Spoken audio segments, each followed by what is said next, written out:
ভূ রাজনীতি আর সামরিক ক্ষমতার বিষয়ে ফের নিজের সক্ষমতার জানান দিল রাশিয়া।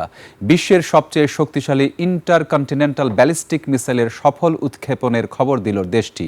মস্কোর দাবি ৩৫,০০০ কিলোমিটার দূরের লক্ষ্যবস্তুতে নিখুঁতভাবে আঘাত হানতে সক্ষম মিসাইলটি বর্তমান ভূ রাজনীতির প্রেক্ষাপটে এক সতর্কবার্তা।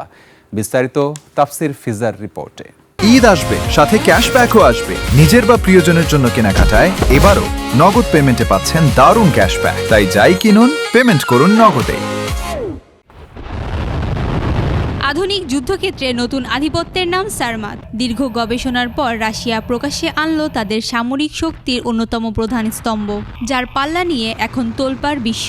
যেখানে যুক্তরাষ্ট্র, চীন বা উত্তর কোরিয়ার মতো দেশগুলোর সর্বোচ্চ পাল্লার ক্ষেপণাস্ত্রের সীমা ১২,০০০ কিলোমিটার, সেখানে রাশিয়ার এই নতুন ধ্বংসাত্মক ক্ষেপণাস্ত্রটি পাড়ি দিতে পারে প্রায় ৩৫,০০০ কিলোমিটার।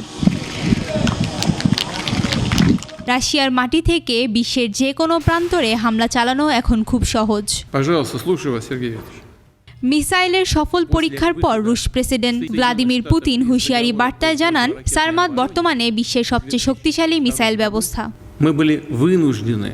তিনি দাবি করেন, পশ্চিমা দেশগুলোর হাতে থাকা যে কোনো ক্ষেপণাস্ত্রের চেয়ে এটি কয়েক গুণ বেশি শক্তিশালী। পুতিন স্পষ্ট করে জানান, এই বছরের শেষ দিকে এটি রুশ সেনাবাহিনীতে আনুষ্ঠানিকভাবে ব্যবহার করা হবে, যা রাশিয়ায় হামলা করতে চাওয়া দেশগুলোকে দ্বিতীয়বার ভাবতে বাধ্য করবে। বিশ্লেষকদের মতে, রাশিয়ার এই মিসাইল বিশ্বের সামরিক ভারসাম্যের বড় ধরনের পরিবর্তন আনবে। যুক্তরাষ্ট্র ও রাশিয়ার মধ্যে পরমাণু অস্ত্র নিয়ন্ত্রিত চুক্তির মেয়াদ শেষ হওয়ার পরপরই এই মিসাইল বিশ্বের নিরাপত্তাকে হুমকির মুখে ফেলবে। আধুনিক এই মিসাইল যুদ্ধক্ষেত্রে রাশিয়ার অবস্থানকে আরও শক্ত করবে। তাফসির ফিজা, ডেস্ক রিপোর্ট, ২১ টেলিভিশন।